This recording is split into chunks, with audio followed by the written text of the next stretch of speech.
Welcome to Christian Statesman. I'm your host, Zach Wagner, and this is episode 70. The Preppers Were Right. About 4 years ago, I was at a wedding in New Jersey. My niece married a very well-to-do young fellow who was making his way in the world on Wall Street. That side of the family has a history of Wall Street mavens going back 3 generations. The setting was at a beautiful suburban mansion on a hill with a panoramic view straight into central Manhattan. As the extended family sat in a circle discussing their latest adventures, someone pointed out that I, the crazy uncle from the West, had stored over a year's worth of freeze-dried food in my basement.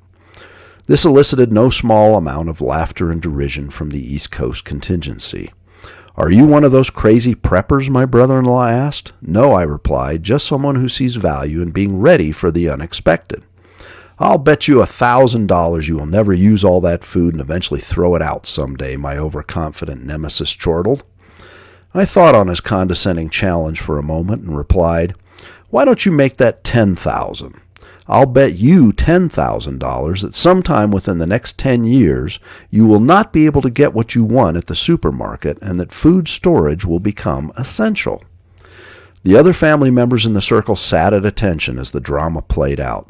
"Do you have $10,000 you can spare?" my brother-in-law quipped. "Of course," I replied, "but I would not be so confident at this point if I were you." He leaned back and took a puff on a large, expensive cigar. "I like my odds on this. You're on." This past year, as the COVID pandemic began to play out with all of its political and economic consequences, we saw disruption in the supply chain. Have we forgotten the shortages of bottled water or toilet paper or numerous other commodities on grocery store shelves? Now we are seeing increasing stress on that same supply chain. Coupled with imminent and pressing inflation, it is becoming pretty clear.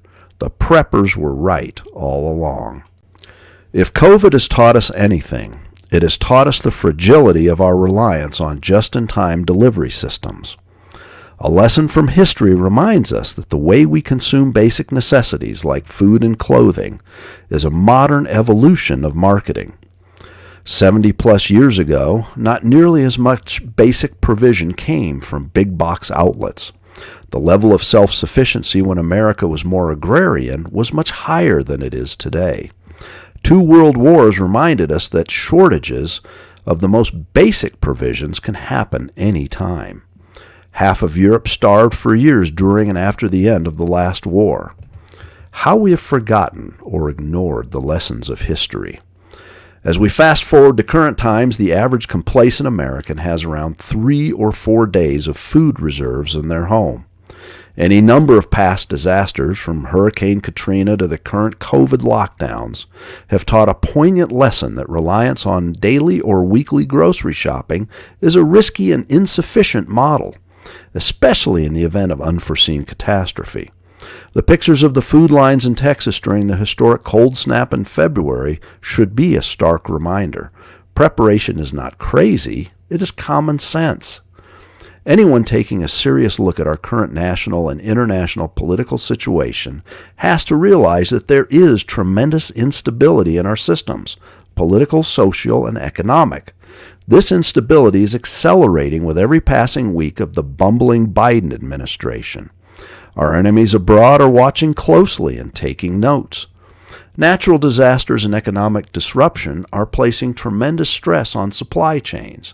There are already shortages of many staple foods and a lack of upcoming worldwide harvests for 2021.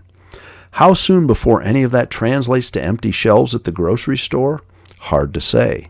But are you willing to gamble on the unbreakable reliability of the current supply systems? I am certainly not, and there are increasing numbers who are getting that message.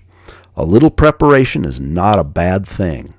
Like any principle, preparation can be taken to the extreme, and our captive mainstream media likes to point out some of the most outlying examples as the norm. The average prepper does not have 5 years of food, 20,000 rounds of ammunition, and a cabin in the Wind River Range in Wyoming. The rational prepper has what is needed to sustain themselves for a period of time in case of a grid-down scenario, political instability, or supply chain disruption. Just how much in reserve? 3 months would be a good reference point. 1 year is a worthy goal, but not one easily obtained by many households.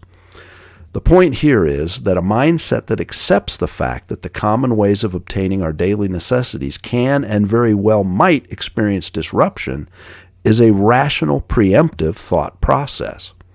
Preparation is a cornerstone of self-sufficiency.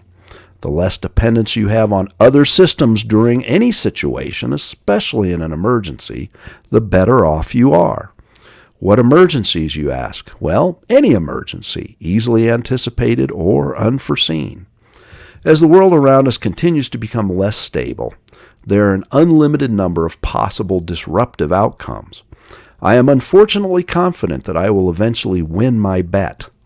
I doubt if the situation turns that difficult, I will ever be able to or care to collect. Are you willing to roll the dice for your own safety and security? Thank you for being with us today. Don't forget to subscribe, tell your friends, and as always, have a blessed day.